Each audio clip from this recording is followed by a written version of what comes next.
Perbarui ilmu Islam kamu bersama Religion di tv1news.com dan TV1 Connect.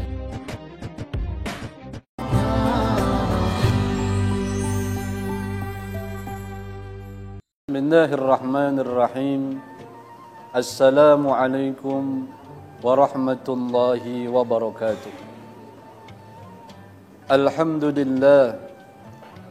Alhamdulillahi nahmaduhu wa nasta'inu bih wa nastaghfiruh wa na'udzu billahi min syururi anfusina wa min sayyiati a'malina.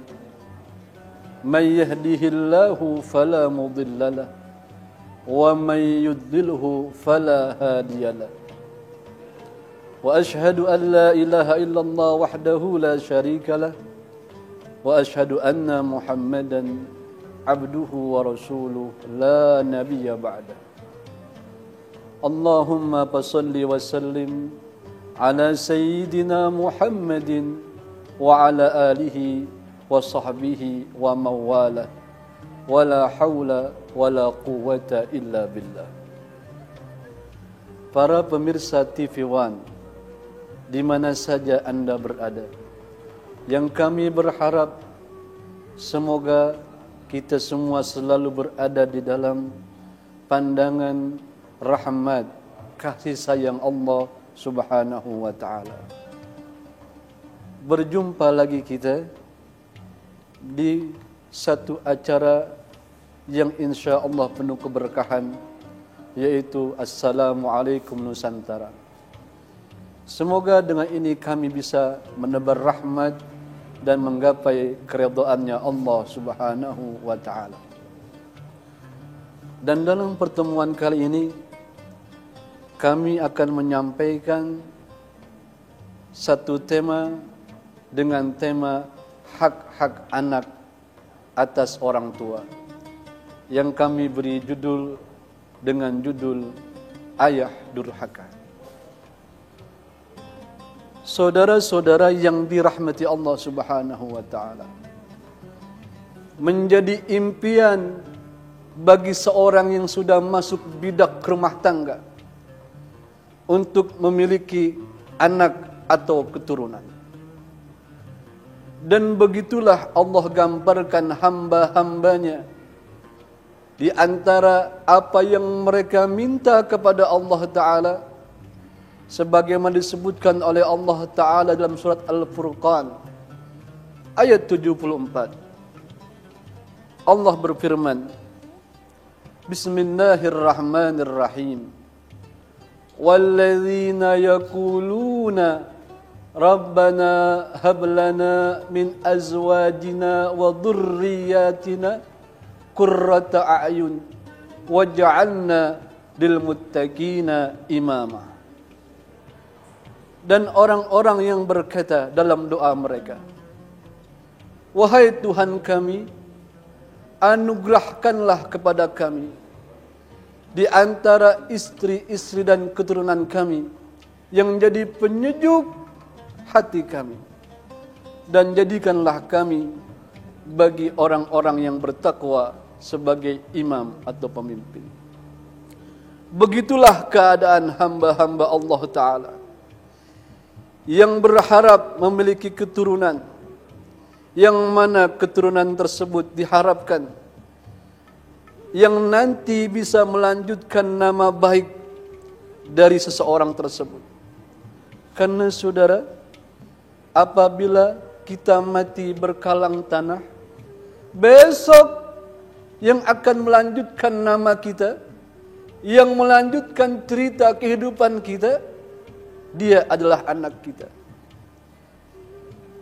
Untung tak dapat diraih, malang tak dapat ditolak, bila mana anak turun kita tumbuh menjadi anak-anak yang tidak kita harapkan, dan itu petaka bagi kita. Dan ketahuilah saudara, boleh jadi anak-anakmu tumbuh sesuai dengan harapan atau tidak sesuai dengan harapan, itu karena ulah kamu sendiri. Nabi kita Muhammad sallallahu alaihi wasallam bersabda dalam satu hadis. Nabi katakan, kullu mauludin yuladu 'alal fitrah. Tiap-tiap yang dilahirkan atas kesucian. Suci bila mana seorang anak manusia lahir. Illa an abawahu, kecuali bahwa kedua orang tuanya lah ayyuhawidani, menjadikan anak tersebut seperti Yahudi, au yunassirani, atau seperti orang-orang Nasara, au yumajjisani, atau seperti Majusi. Dan itu pengaruh besar dari tangan orang tua.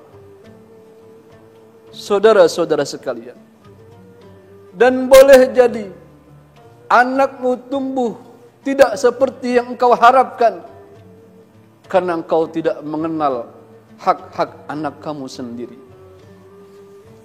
Karena kamu tidak tahu, karena begitu jauhnya dirimu dari tuntunan-tuntunan agama.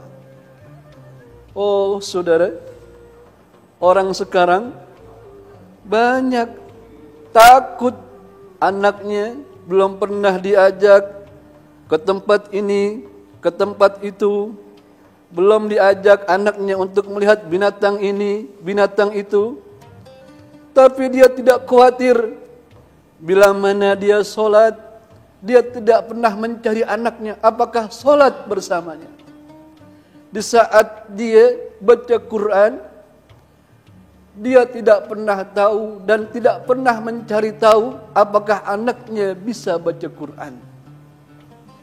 Dan itu kesalahan Anda, wahai saudara. Karena itulah, pada kesempatan kali ini kami akan tampilkan dan sajikan sebagian di antara hak-hak anak terhadap orang tua. Dan ini kami ambil dari sebuah kisah yang termuat dalam kitab Al-Fawaidul Mukhtarah. Disebutkan, datang seseorang kepada Amirul Mukminin Sayyidina Umar ibn al-Khattab radhiyallahu anhu.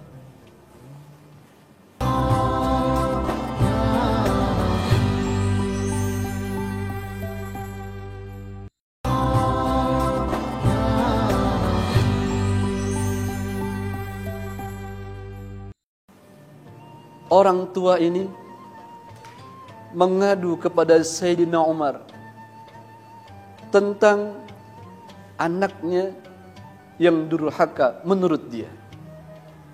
Duhai saudara, kita bisa bayangin seorang rakyat jelata datang kepada penguasa besar saat itu, mengadukan masalah rumah tangganya. Dalam hal ini mengeluhkan kelakuan anaknya yang tidak patut menurut dia. Betapa dekatnya seorang rakyat dengan pimpinannya pada saat itu. Maka tidak salah, masa-masa terdahulu adalah masa-masa yang terbaik. Kita kembali kepada kisah.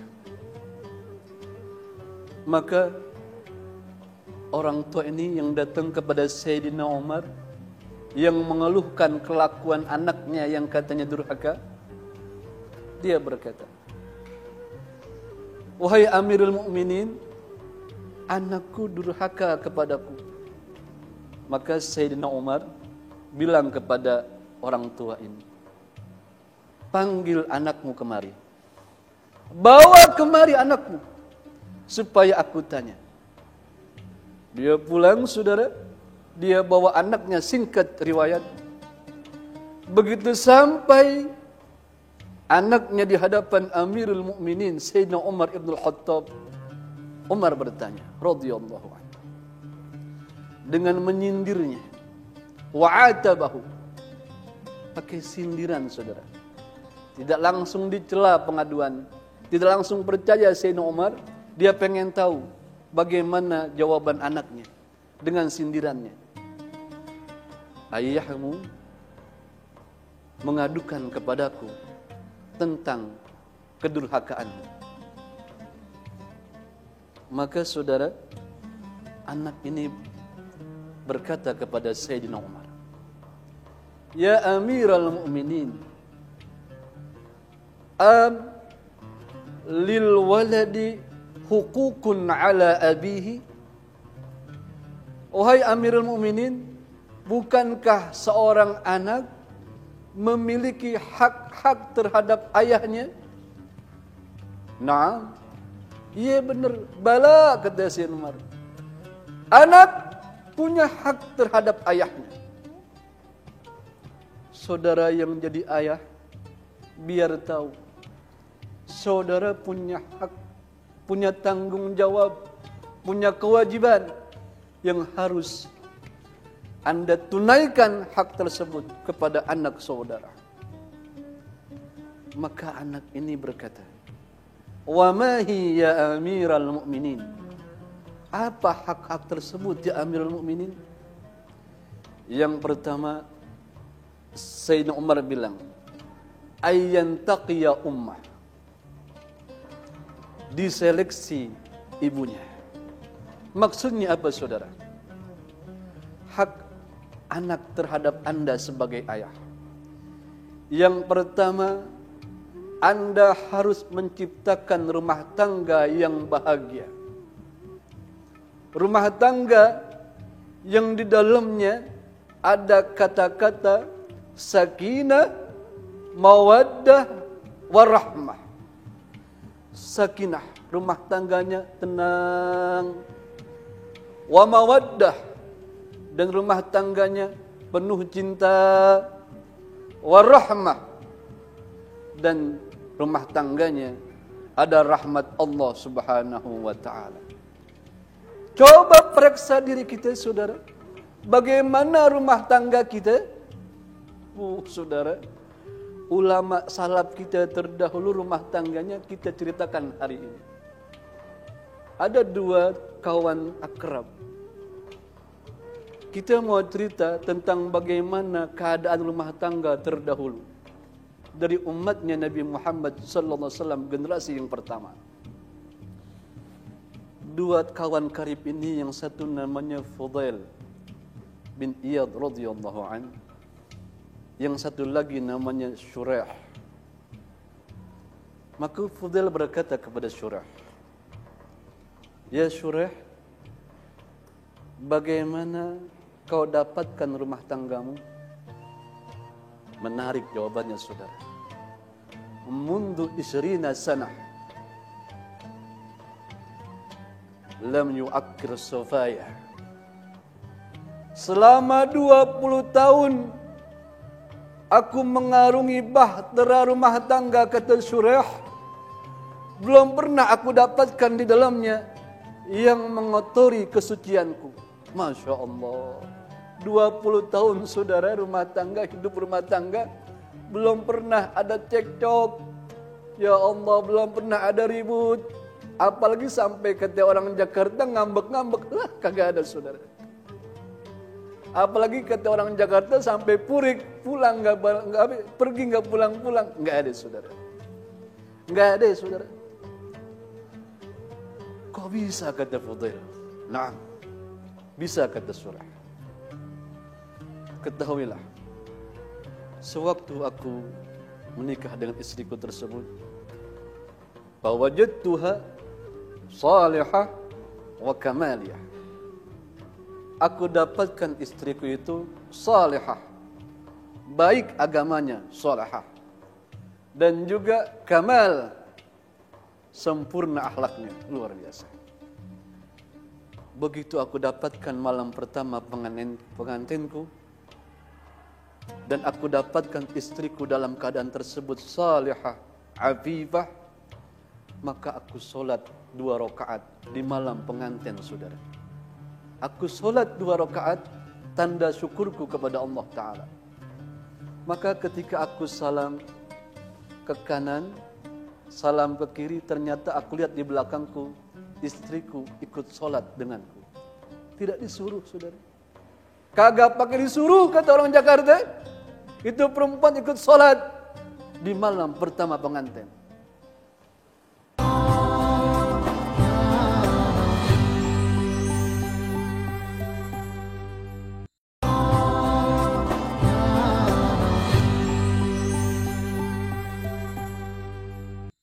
Maka setelah kelar dari sholat tersebut dan keadaan sepi, maka aku ingin mendekat kepada istriku.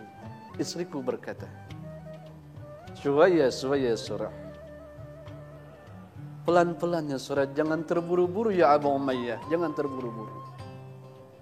Amma ba'du. Adapun aku, wahai Abu Umayyah, sebelum ini adalah orang asing bagi kamu. Aku tidak mengenalmu, sehingga aku tidak tahu mana yang membuat kamu senang dan mana yang membuat engkau suka, dan mana yang membuat engkau tidak suka. Maka ceritakan kepadaku apa yang membuat engkau suka sehingga aku bisa melakukannya. Dan tolong ceritakan kepadaku apa yang kamu tidak suka sehingga aku bisa menjauhinya." Subhanallah. Malam pertama pengantin, saudara, setelah sholat, tuh istri pidato bilang begitu. Maka Surah berkata, bercerita kepada temannya Fudail, "Amma ba'du." Maka aku pun pidato di malam pertama itu dan aku katakan, adapun aku sebelumnya memang orang asing di hadapanmu. Maka yang aku suka ini dan ini. Dan yang tidak aku suka itu dan itu. Itu kata surah. Dan jika engkau wahai istriku mendapati kebaikan-kebaikanku, tolong kau ceritakan, silahkan. Silahkan kau ceritakan kebaikan-kebaikanku. Dan jikalau kau temukan aku tentang keburukan-keburukanku, tolong tutupi. Maka jika kau lakukan itu, kau selalu mendapat kemudahan. Tetapi jika tidak, boleh jadi aku akan menjadi berat bagi kamu istriku. Saudara, kesimpulan yang pertama dari apa yang kami sampaikan dari kisah ini, rumah tangga ini dibangun atas ketaatan kepada Allah Subhanahu wa taala. Bukankah membina rumah tangga adalah perintah dari Allah Subhanahu wa taala? Dan kepada kita semua, saudara, periksa kembali apa niat kita. Tolong tinjau kembali niat kita berumah tangga, saudara. Boleh jadi masalah demi masalah, ribut demi ribut yang terjadi, kesulitan yang terjadi dalam rumah tangga kita, boleh jadi karena kita salah pasang niat ketika berumah tangga. Apa niat kamu? Tinjau kembali niat kamu. Masih ada masa buat perbaiki niat kamu. Karena saudara, rumah tangga itu ketika kita jaga, sejatinya kita menjaga eksistensi diri kita sendiri. Dan bila mana rumah tangga kita wal'iyadu billah berantakan, apalagi sampai hancur, wal'iyadu billah, apa yang terjadi? Sungguh di luar dari apa yang bisa kita ucapkan. Dan hak pertama seorang ayah terhadap anaknya, dia harus menciptakan rumah tangga yang sakinah, mawaddah, warahmah. Mudah-mudahan Allah berikan taufik dan hidayahnya buat kita semua. Itu yang pertama.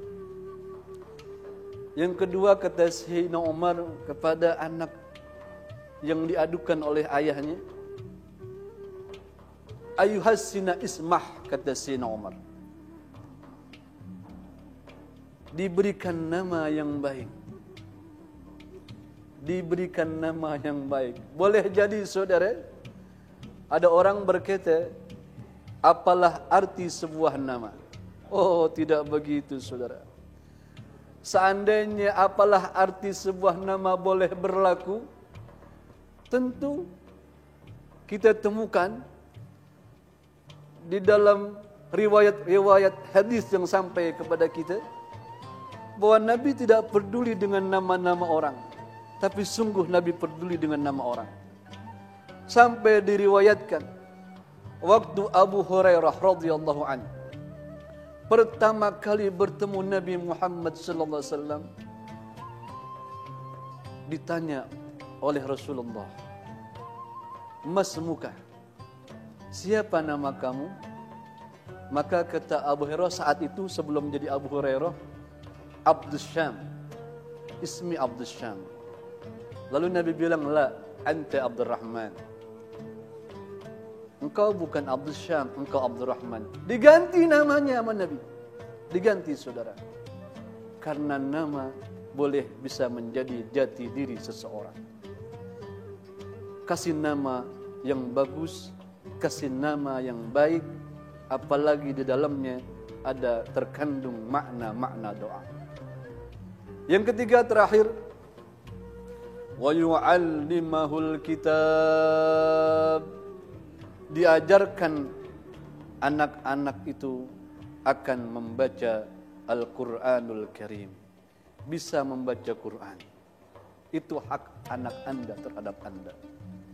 Satu waktu Imam Sufyan As-Sawri ditanya, apa yang paling baik, apa yang paling utama? Ayyagzu aw yata'alamul Quran, berperang atau belajar Quran? Maka kata Imam Sufyan, afdal, yang paling utama, ta'allumul Quran, belajar Quran. Apa dalilnya? Nabi bersabda dalam riwayat Imamul Bukhari, khairukum man ta'allamal Quran wa 'allamahu. Sebaik-baik kalian adalah yang belajar Quran dan mengajarkannya. Artinya apa? Anak yang belajar Quran bisa diharapkan menjadi orang-orang yang baik dan soleh. Dan sebagai penutup saudara, maka anak-anak kita itulah besok dia yang akan melanjutkan nama baik kita. Dia bisa jadi invest kita dunia dan akhirat. Dia bisa membahagiakan kita dunia dan akhirat, atau sebaliknya. Wal'iyadu billah min dalik. Mudah-mudahan Allah karuniakan kita anak-anak yang saleh, Allah karuniakan kita perempuan-perempuan yang salihah. Semoga Allah berikan kita taufik wa hidayah. Sekali lagi saya mohon maaf. Hadanallahu wa iyyakum ajma'in. Assalamualaikum warahmatullahi wabarakatuh.